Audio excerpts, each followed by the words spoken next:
बिस्मिल्लाहिर्रहमानिर्रहीम। अस्सलामु अलैकुम वरहमतुल्लाह। Welcome to online 8th class of Iqra Huffaz boys secondary school, a project of Iqra education system. Lecture number 2 है हमारा क्लास 8 में मैथमेटिक्स। हमारा टॉपिक चल रहा था सेट्स का, तो बेटा आज हम आगे इस टॉपिक को बढ़ाते हैं। रिवीजन एक्सरसाइज 1 हम शुरू करने जा रहे हैं। पेज नंबर 1 आपकी बुक में क्वेश्चन नंबर 1 मौजूद है, इसको देखिए।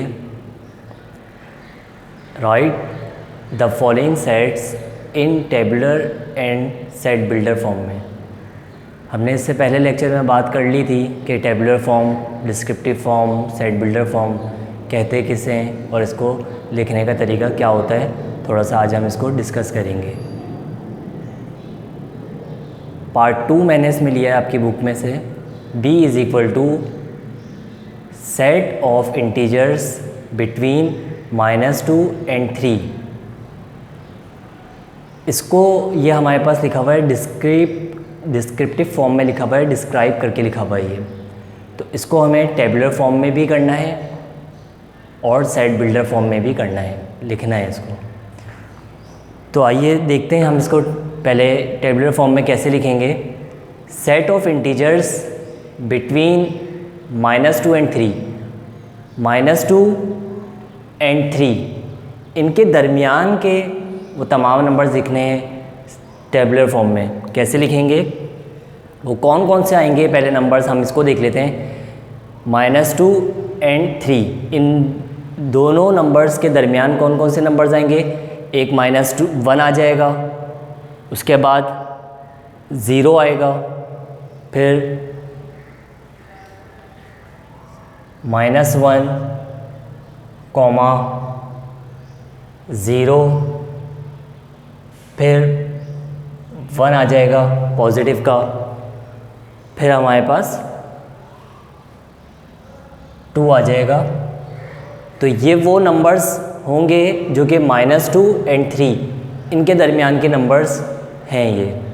तो टेबुलर फॉर्म को लिखने का तरीका हमारा क्या होता है कि हम कर्ली ब्रैकेट का इस्तेमाल करते हुए बीच में कॉमा का भी इस्तेमाल करते हुए हम लिखते हैं।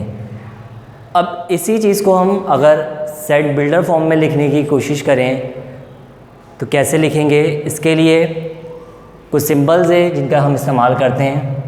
x सच दैट x, ये सिंबल है सच दैट x।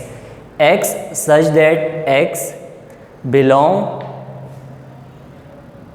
इंटीजर्स की बात हो रही है तो इंटीजर्स को हम किससे डिनोट करते हैं, z से, कैपिटल z से हम डिनोट करते हैं।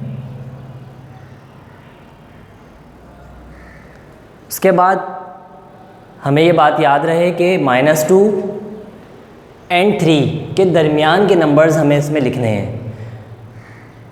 एंड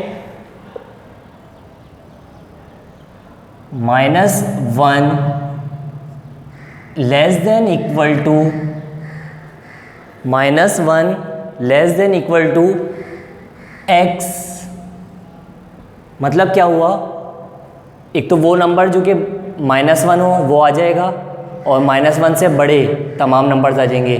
-1 से बड़े कौन कौन से नंबर्स होंगे, 1 होगा, 2 होगा, 0 होगा, 1 होगा और 2 होगा। ये तीनों नंबर्स भी होंगे। तो आगे हम इसको कैसे कंटिन्यू करेंगे, लेस देन इक्वल टू 2। दोबारा समझिए, वो तमाम नंबर्स -1 के बराबर हों या -1 से बड़े हों, वो सारे नंबर्स आ जाएंगे। -1 से बड़े कौन कौन से होंगे, 0, 1 और जब यहाँ बात ये की गई है -2 and 3 के दरमियान वाले लिखने तो 2 के बराबर और 2 से छोटे वो तमाम नंबर्स आ जाएंगे। इसके 2 पार्ट हैं और रिमेनिंग पार्ट 1 और पार्ट 3 आप इसको ट्राई कीजिएगा। क्वेश्चन नंबर 2 को हम देखते हैं। From the sets given below identify and right. कुछ सेट्स आपके पास गिवन है क्वेश्चन नंबर 2 में, इसमें बताना ये है कि कौन से सेट्स फाइनाइट हैं, कौन से इनफाइनाइट हैं। 2 कॉलम मैंने बना दिए हैं, फाइनाइट सेट और इनफाइनाइट सेट। अब उसमें से आपको देखना है कि कौन से फाइनाइट हैं, वो आप फाइनाइट के कॉलम में लिख दीजिएगा, और जो इनफाइनाइट हैं वो इनफाइनाइट के कॉलम में आप लिख देंगे। सबसे पहले हम ये समझ लेते हैं कि फाइनाइट सेट्स किसे कहते हैं, फाइनाइट नंबर्स किसे कहते हैं, और इनफाइनाइट सेट या इनफाइनाइट नंबर्स किसे कहते हैं। फाइनाइट का मतलब ये होता है कि लिमिटेड, महदूद, काउंटेबल, जिसे हम काउंट कर सकते हो, गिन सकते हो। इनफाइनाइट लामहदूद, अनलिमिटेड, अनकाउंटेबल, जिसे हम काउंट नहीं कर सकते। तो हम सवाल को देखेंगे। ए 1 2 3, ए इज़ इक्वल टू 1 2 3, आप बुक में देखिएगा।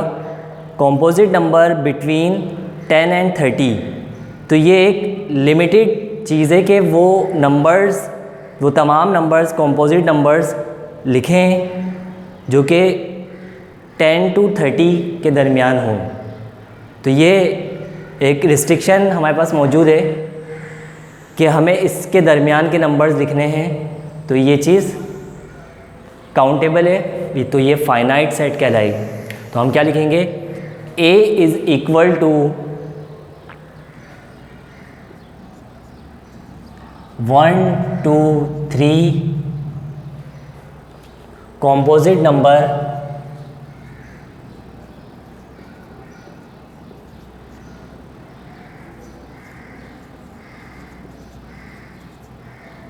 between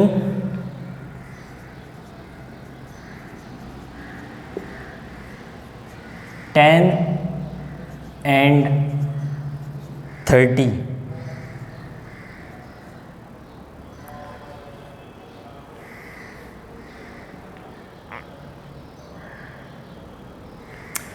ये फाइनाइट सेट हो गया हमारा। इसके बाद हम देखेंगे बी पार्ट। अगर हम देखें b इज़ इक्वल टू 1 3 5 7, और उसके बाद एंड सो ऑन भी उन्होंने डॉट डॉट करके सवाल को आगे भी बढ़ाया है। तो ये इनफाइनाइट है, तो हम इसको इनफाइनाइट के कॉलम में लिखेंगे। b is equal to